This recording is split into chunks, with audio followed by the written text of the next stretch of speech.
Going over the astrology of the Francis Scott Key Bridge in Baltimore City. Unfortunately, in a horrible disaster, this bridge collapsed on March 26, 2024 at 1:30 a.m. And we also have a date for the opening of the bridge. I believe that there was a ceremony held around 1 o'clock on the 23rd of March, 1977. And just like with people having a birth chart, we can have a birth chart for things which became open to the public, or had an official opening, or something like a country which had its declaration signed at a specific date and time. We can use that chart as the chart for that specific entity, and it doesn't have to be human. So I'm going to start with the solar return chart of the Francis Scott Key Bridge. And the solar return chart takes place on the 23rd of March. As you probably noticed, that is only a few days before the collapse of the bridge on the 26th of March. So these charts are going to be very similar. The transit chart for the actual collapse and the solar return are going to have a lot of similarities because they are only a few days apart. So the bridge was publicly opened with a Cancer ascendant at 29 degrees. Now, some of you may know that 29 degrees is an anaretic degree, which can present with some challenges, being that it's the last degree of a sign. Any 0 and 29 degrees are considered anaretic degrees of any sign. So that's just something to keep in mind, that there could be a bit of volatility already present there. Now, with Cancer rising, the ruler of Cancer is the moon, and we find the moon in her exaltation in the sign of Taurus in the 11th house of the birth chart of the bridge. Well, having the moon in that house for the bridge is quite appropriate because it stands for the fact that there is a lot of public use and a lot of traffic on it. So I think that, and the fact that it's in Taurus, and Taurus has to do with Earth, and things such as, well, transportation falls more under Mercury, but Taurus is the infrastructure.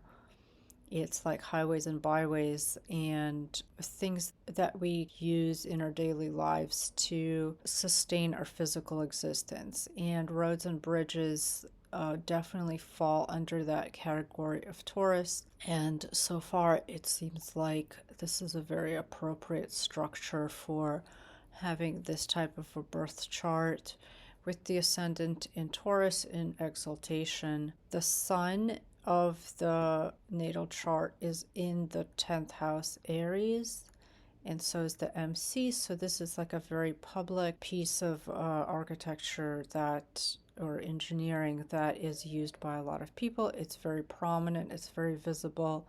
Those are the basic things about the birth chart. I will note that the chart has Pluto on the IC. In a person's birth chart, Pluto has to do with transformation and reinnovation and the death and rebirth of ourselves and the remaking of ourselves. And I think that Pluto on the IC, which is foundation or the base, is relevant here, especially when we then go and consider the transit chart or the solar return. So now that we're a little bit familiar with the birth chart of the bridge itself from 1977, we can see what's going on with the solar return. So in the solar return, first we're going to look at the ascendant again and see who rules the ascendant, and that will tell us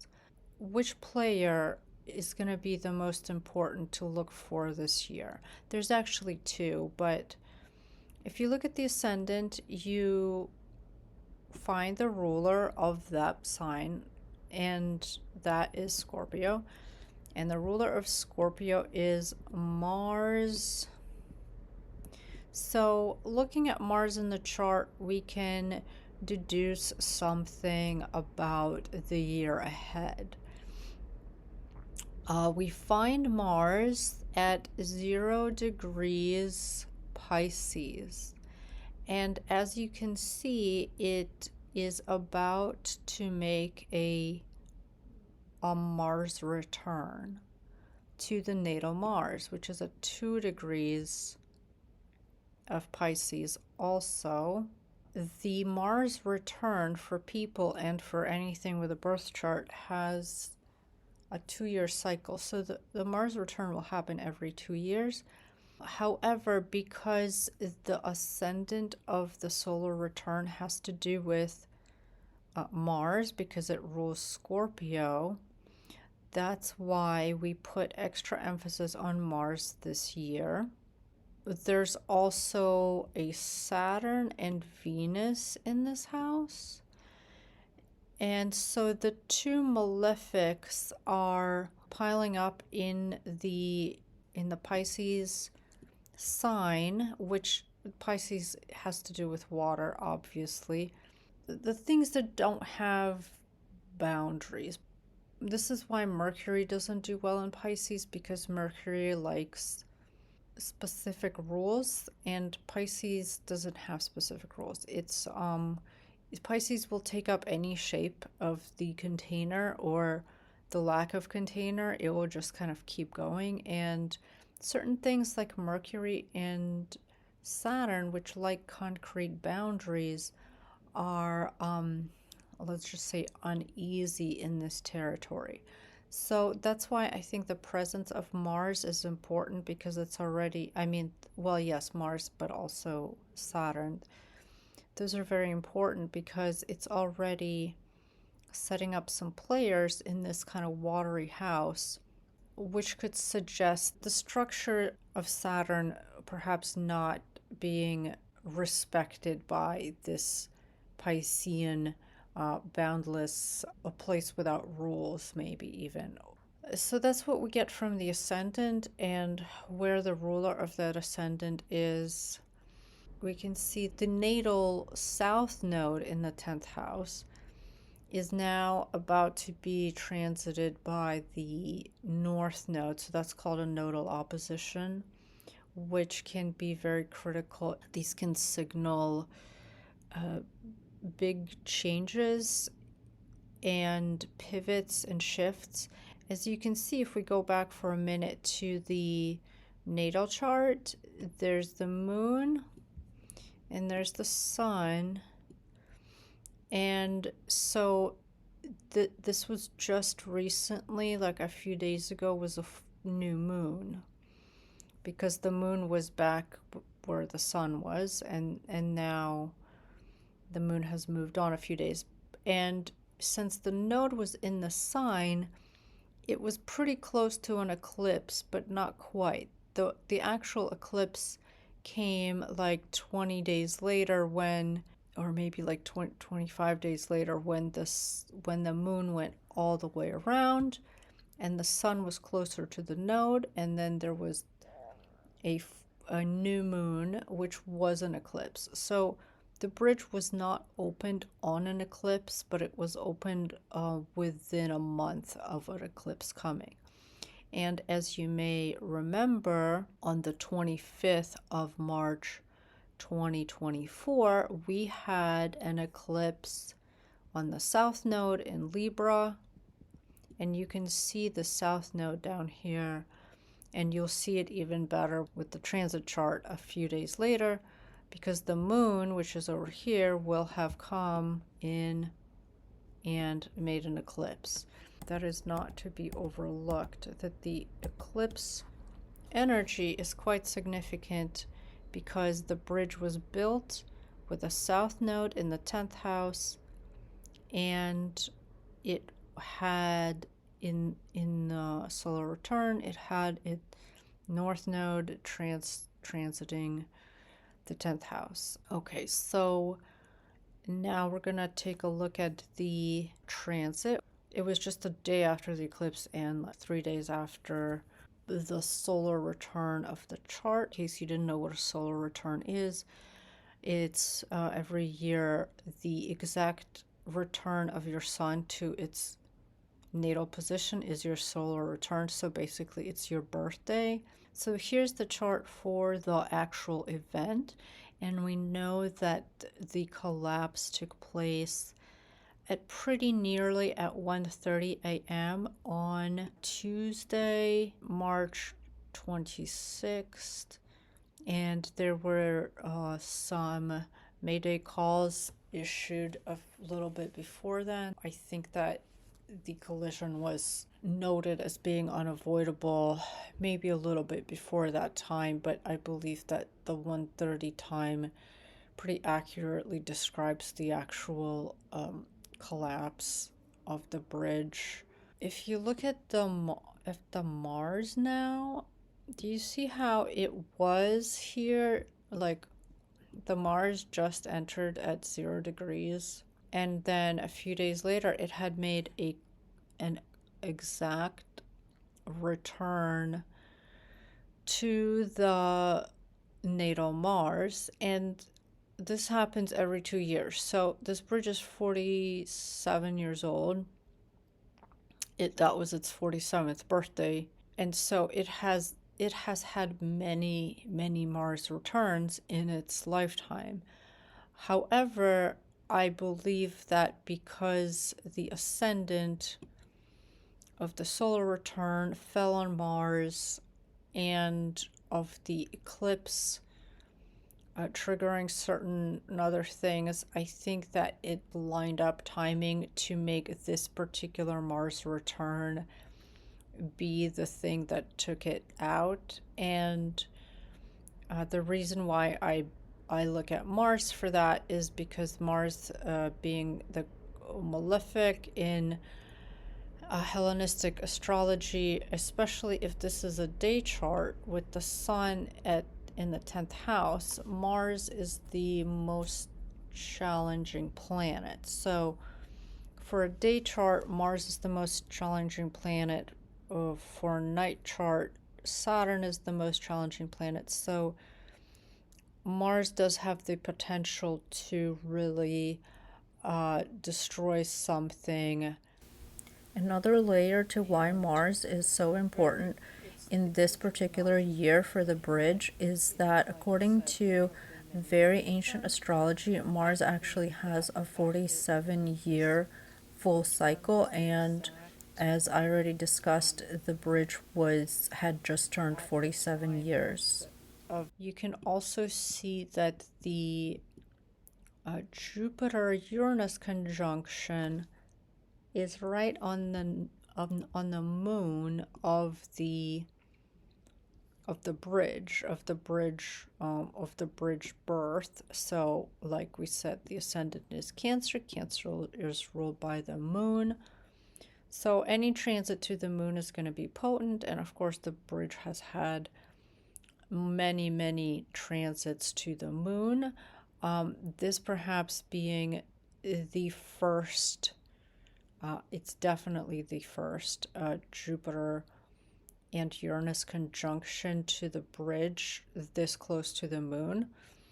Like the last time that these two planets met up in Taurus was like 1941. So the reason why Jupiter is important here more than usual is because the ascendant of the incident chart is ruled by Jupiter.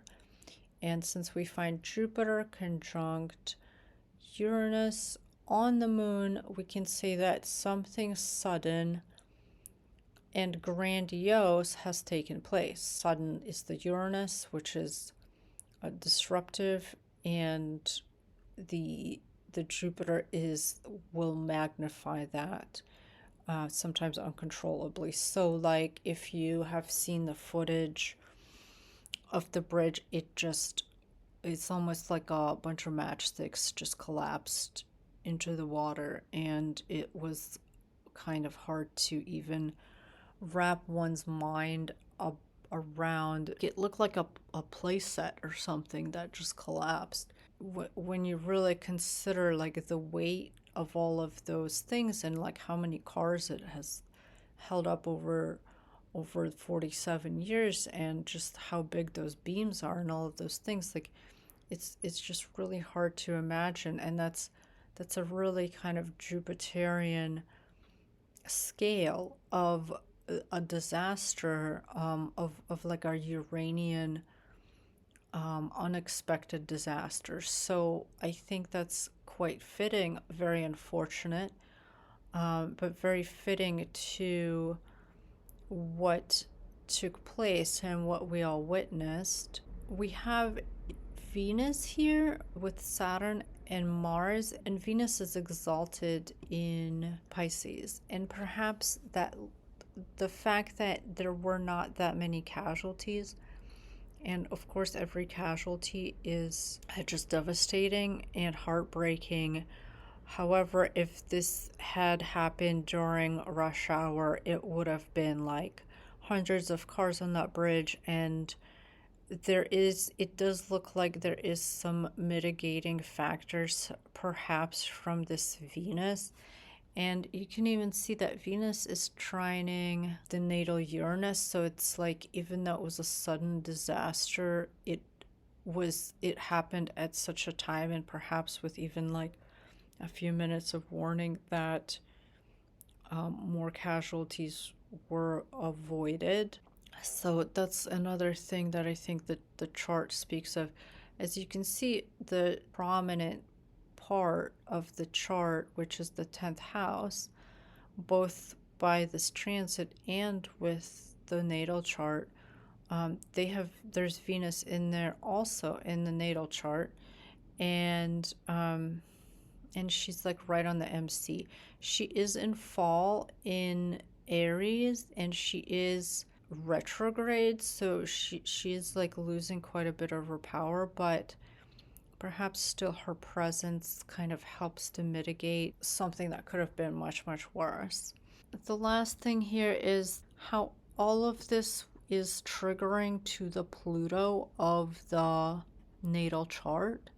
As you can see, the eclipse that happened on the 25th was with the moon at about 4 degrees or something like that of Libra, and it was opposite the sun. And then when the moon came, it crossed the natal Pluto, and it conjoined the node perfectly. As you can see, they're both 16 and 16 degrees. So it's almost like the eclipse happened, but then it was like a countdown until the moon actually joined the node that somehow triggered the event. And I see a perfect kind of storm here of the Mars return, the exactly lined up Mars return with the Jupiter Uranus on the moon, and the Pluto. Well, it could be literal death, but it's like this was a thing, and now it's not a thing. Like, it's the life as we know it of this bridge has ended, and also it has stopped the Pisces sea trade. The transformation was not just that the bridge is standing and now it's in the water, it's that this is a port that can no longer be accessed. And so it's creating huge changes in shipping and in the way that goods are delivered. Now, there's another technique to think about also, which is the annual profections. And the annual profections is a Hellenistic technique where for every year of life you profect, or you focus on one house, starting with the first house. And at age of 47, which is how old the bridge turned on March 23rd, it profected it's 12th house. And the 12th house is ruled by Mercury. And so, just like we were looking at Scorpio, because that's where the ascendant of the chart, of the solar return chart was, and we were looking at the ruler, Mars, to see if that could tell us anything about the year ahead. We could also look at Mercury as another a part of the story, and as we can see, Mercury is also quite tied into this story, both with the solar return, because the transiting Mercury is conjunct Chiron and the North Node. So it's like an amplification of a sad, a wounding, a like amplification. The North Node, Chiron, is something that's unpleasant, sad, painful, and Mercury speaks of these things. So Mercury has been amplified by like a sad event, is how we can read that. On the transit chart, now we have Mercury getting a little farther away. Chiron North Node remained a very close conjunction within 2 degrees, right exactly on the MC of the bridge. So this is like very amplified event that is tragic and painful and saddening, which is how we can read Mercury's presence in this. Because Gemini is activated, it's the 12th house, which is already about darker aspects of reality. And then it's like the Mercury itself is prominent in the 10th. And so we would expect this year, like if we were just looking at this chart without knowing what took place, we would expect for something to be talked about or something to be front and center, which probably was not going to be super positive because of the Chiron, although Chiron does have a lot of potential for healing. And with natal Venus there, perhaps those are sort of the mitigating factors that a lot of people immediately started considering, just like how much worse this catastrophe would have been if it had happened like 6 hours before or 6 hours afterwards. So I'm going to leave it there for the chart. I hope this helped to understand how you can look at a chart of anything, and either for the future to see how a birth chart might inform what's going to happen in the year ahead, or how a transit can tell us about the event that has transpired. So I hope that was helpful. Thank you for watching.